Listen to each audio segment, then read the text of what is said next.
चलिए आइए, आज का टॉपिक है केमिस्ट्री का सबसे अंतिम चैप्टर का अंतिम भाग बायोगैस। बायोगैस का ही दूसरा नाम है जैव गैस। क्या नाम है बुआरे? जैव गैस। पहले हम समझते हैं कि बायोगैस होती क्या, आखिर इसका उपयोग क्यों करना पड़ रहा। बुआ, घर में आप लोग सब्जी काटते होइएगा, फिर आप लोग घर में गाय को पालते होइएगा तो उससे गोबर निकलता होगा, या बहुत सारे कचरे आते होंगे घर के उपयोग से। जब उन सब जैसे आपने घर में उपयोग किया तो कोई अपशिष्ट पदार्थ हुआ, ठीक है, या सब्जी उब्जी काटे तो उससे कुछ अपशिष्ट पदार्थ निकला, या वाहित मल समझ में आता है ना, अपशिष्ट जल। जब ये सब को मिला दीजिए और मिलाने के बाद ऊपर में पतिया बुआरे लिखे हैं गोबर।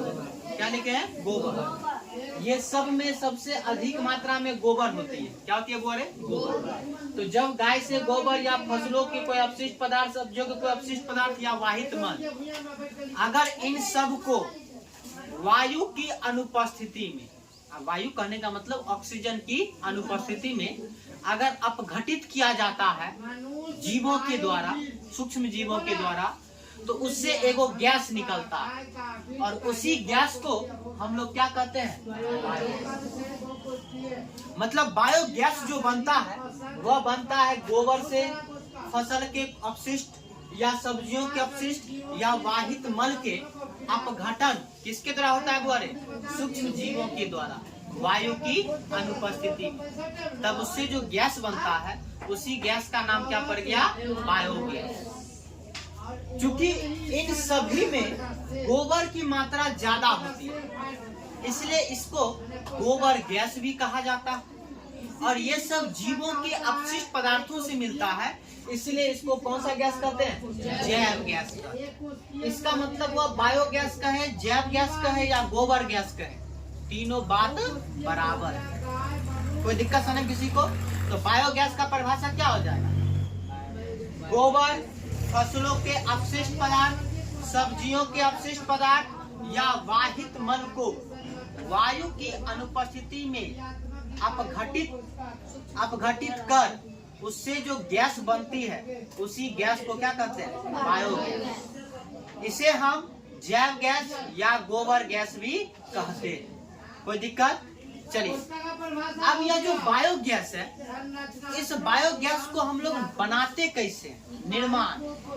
तो इसको जो हम बनाते हैं उस संयंत्र को कहते हैं बायोगैस संयंत्र। क्या कहते हैं बुआरे? बायोगैस संयंत्र। ठीक है, बायोगैस संयंत्र की बनावट कुछ देख लीजिए इस प्रकार। दिखाई दे रहा है बायोगैस की बनावट कहाँ कहाँ पर कैसे कैसे बनाए हैं। चलो मैं बात करता हूँ सबसे पहला भाग, जिसको हम लोग मिश्रण टंकी भी कहते हैं, और इसी को आगे में हमने लिखा है करदम। अब देखो करदम कहाँ पे दिखाई दे रहा है? इस भाग को क्या कहते हैं बोले? करदम। करदम क्या था सुन लीजिए। इसी करदम में गोबर को कहो या अपशिष्ट पदार्थों को कहो, उसको जल के साथ मिला देते हैं। किसके साथ? जल के साथ मिलाकर उसको गाढ़ा बना देते हैं और गाढ़ा बनाकर यहीं पर डालते हैं। समझ में आ गया?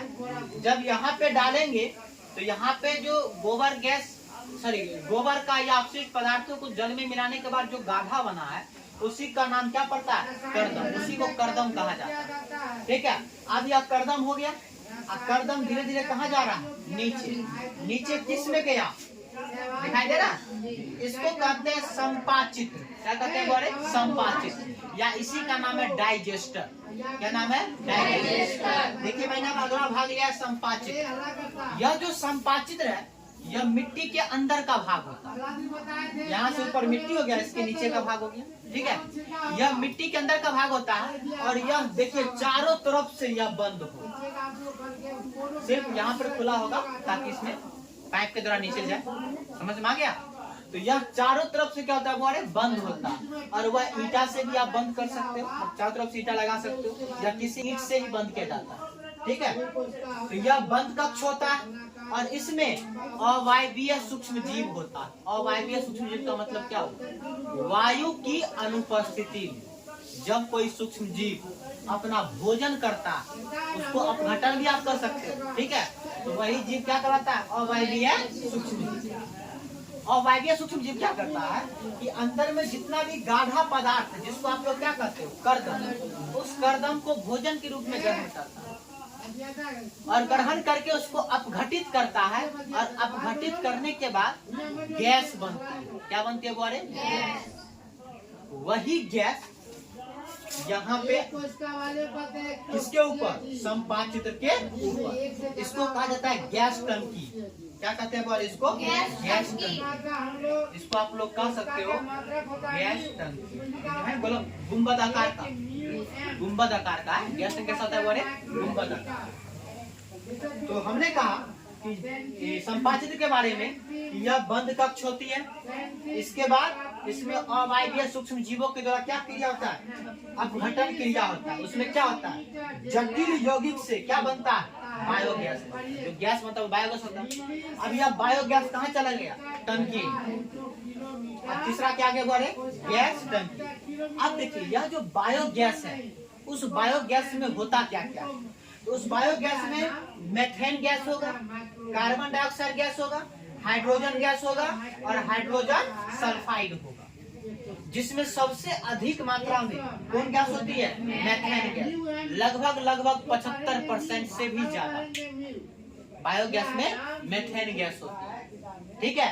अब यही गैस टंकी में संरक्षित किया जाता है। जो संपाचित्र के ऊपर का जो टंकी है, उसमें संरक्षित मतलब एक जगह रखा जाता है गैस। उसी को कहा जाता है कथी बुआरे? गैस टंकी। इसका क्या काम है बुआरे? गैस को संरक्षित रखना। अब अगला है गैस बल्ब। दिखाई दे रहा? ये दिखाई दे रहा बल्ब? इस बल्ब को ऐसे करेंगे तो ये गैस कहाँ जाएगा? ऊपर होकर, और फिर ये गैस बाहर निकल जाएगा, और इसको कहते हैं गैस निर्गम। क्या कहते हैं बोले? गैस निर्गम कहने का मतलब होता है जो गैस पाइप मैंने लगाया है, इसका मतलब जो टंकी में जो गैस है, वह गैस कहाँ निकलेगी? बाहर। अब इस बाहर जो गैस निकलेगी तो इसको कोई पाइप लगा के जिसमें डालना डाल दीजिए, और उसका जो भी उपयोग है आगे मैं बताऊंगा, वो अपना उपयोग कर लीजिए, ठीक है। ये था गैस पाइप के द्वारा क्या करते हैं बोले? गैस का निष्कासन, मतलब गैस को बाहर निकालते हैं, ठीक है। तो पहला क्या बता दिए? मिश्रण टंकी, दूसरा संपाचित्र, तीसरा गैस टंकी, चौथा गैस पाइप, यही निर्गम टंकी आगे दिखाई दे रहा है। ये निर्गम टंकी मतलब ऐसे करके ये निर्गम टंकी हो गया, ठीक है, दिखाई दिया। अब इस निर्गम टंकी में होता क्या?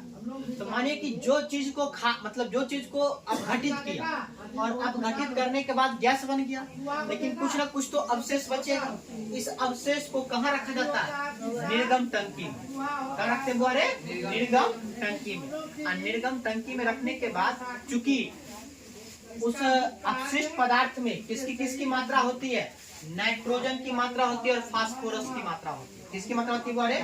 नाइट्रोजन और फास्फोरस। इसीलिए उसका हम लोग उपयोग किसमें करते हैं? उत्तम खाद, मतलब बढ़िया खाद के रूप में करते हैं। तो मानिए कि गोबर, अच्छा ये अपशिष्ट पदार्थ का भी कोई काम नहीं। पहले के लोग जलावन में करते थे, गोईठा बनाते थे, क्या वो लोग खाद में बनाते थे, लेकिन यह खाद उतना बढ़िया नहीं होगा जितना कि ये निर्गम टंकी वाला खाद बढ़िया हो। इसमें नाइट्रोजन और पोटेशियम की मात्रा काफी ज्यादा होती है, फास्फोरस की मात्रा, सॉरी, समझ में आ गया। तो आप बताइए कि अपशिष्ट पदार्थ को डालकर गैस बना लिए, इसका भी उपयोग कर लिए, और जो अपशिष्ट पदार्थ बच गया उसको भी हम उपयोग किसमें कर लिए? खाद के रूप में कर लिए। तो बेहतरीन बात हो गया। क्या हुआ? इसके बाद जो शेष अपशिष्ट पदार्थ है उसका क्या होता है? निष्कासन हो जाता है। इसमें निर्गम टंकी, जो भी पदार्थ बच गया उसको यहाँ पर रखकर खाद के रूप में अपना प्रयोग कर लीजिए, क्योंकि उसमें नाइट्रोजन फास्फोरस की मात्रा क्या होती है? सबसे अधिक, ठीक है। तो यही था बायोगैस की संरचना या बनावट। कैसे हम लोग डालते हैं कर्दम के द्वारा, कैसे इसमें अवायवीय प्रक्रिया के द्वारा अपघटन होता है और बायोगैस बनता, फिर टंकी में जाता है और टंकी से फिर गैस को बाहर निकाल लेते हैं। जो अपशिष्ट पदार्थ बच गया उसको निर्गम टंकी में डाल के किसके रूप में उपयोग कर लेते हैं, खाद के रूप। कोई दिक्कत नहीं किसी को। तो ये था बायोगैस का संरचना। अब आते हैं बायोगैस का उपयोग क्या क्या है। बायोगैस कहने का मतलब कौन गैस, जैव गैस का उपयोग। बउआ रे मैंने आपको पहले भी कहा कि चूंकि इसमें 75% से भी ज्यादा मेथेन गैस होती है। कौन गैस होती है, मेथेन गैस। और मेथेन गैस ईंधन का सबसे अच्छा स्रोत, क्या द्वारा अच्छा स्रोत है, क्योंकि इसमें जो धुआं निकलता है वो धुआं इसमें नहीं निकलता। समझ में आ गया। और तापमान भी सबसे ज्यादा देता है, इसलिए इसको हम लोग किसमें प्रयोग करते हैं, बड़े उत्तम ईंधन के रूप में। तो बायोगैस का उपयोग हो जाएगा उत्तम ईंधन के रूप में। दूसरा मैंने लिखा है अपशिष्ट पदार्थ, जैसे राख। अब जलावन को जलाकर तो राख बचेगा ना, है? लेकिन इसमें अपशिष्ट पदार्थ कुछ भी नहीं बचता। इसमें सबका सब पदार्थ का गैस के रूप में उपयोग कर लेते हैं, खत्म। जैसे आप लोग अभी एलपीजी यूज करते हो ना सिलेंडर में, उसमें कुछ भी बचता है, नहीं ना बचता है। एलपीजी खरीदना पड़ता है, इसको आप घरों बना सकते हो ना हुआ। तो इसमें कोई अपशिष्ट पदार्थ नहीं बचता है, ये फायदा होगी। तीसरा फायदा है कि इसमें तापमान उच्च होता है। मैंने पहले भी कहा था मेथेन गैस का ताप क्या था, सबसे ज्यादा होता है, बहुत ज्यादा होता है। इसका मतलब है कि खाना बनाने में जितना ताप दोगे उतना जल्दी खाना बनेगा। क्या तो इसमें तापमान क्या होता है, उच्च होता है, ताकि खाना जल्दी बन जाए। इसमें प्रदूषण मुक्त है, इसमें कोई भी हवा छोड़ने की बातें नहीं, कोई भी गैस निष्कासन की बातें नहीं है, अर्थात इससे प्रदूषण ही नहीं होगा। क्या अगला है, इसको हम लोग प्रकाश स्रोत के रूप में भी उपयोग कर सकते हैं, बल्ब के ईंधन के रूप में, लाइट के रूप में चाहोगे तो इस बायोगैस का उपयोग आप कर सकते हो। बायोगैस से भी आप बल्ब जला सकते हो, ठीक है। मैंने कहा था ना आलू से बल्ब जलाए थे, बताए थे एक दिन आपको, ठीक है। अगला है सिंचाई में। सिंचाई में कैसे उपयोग करेंगे बुआरे, तो सिंचाई करने के लिए पंप चाहिए, पंप चाहिए ना, तो उसके इंजन को चलाने के लिए हम बायोगैस का उपयोग कर सकते हो। जो नहीं उसके लिए हम क्या लगा दे, बिजली लगा दे, बिजली को बचा के बायोगैस का भी उपयोग कर सकते हैं। इसका उपयोग सिंचाई के स्रोत में भी कर सकते हैं। अगला है जो अपशिष्ट पदार्थ बच गया था उसको किसके रूप में उपयोग किया था, खाद के लिए, तो इसको आप खाद के रूप में भी उपयोग कर सकते हैं। तो ये सब इसका क्या हो गया, फायदा। तो क्वेश्चन आता है बायोगैस क्या है, परिभाषा दे दीजिएगा, ठीक है। इसकी संरचना, कैसे कैसे रचना है इसका, क्रिया विधि कैसे काम करता, और इसके क्या फायदे हैं, क्या लाभ, ये क्वेश्चन पूछी जाती है बोर्ड परीक्षा की दृष्टि से, बहुत ही महत्वपूर्ण। उम्मीद करते हैं कि आपको समझ में आ गया हो। कोई दिक्कत समझ में किसी को?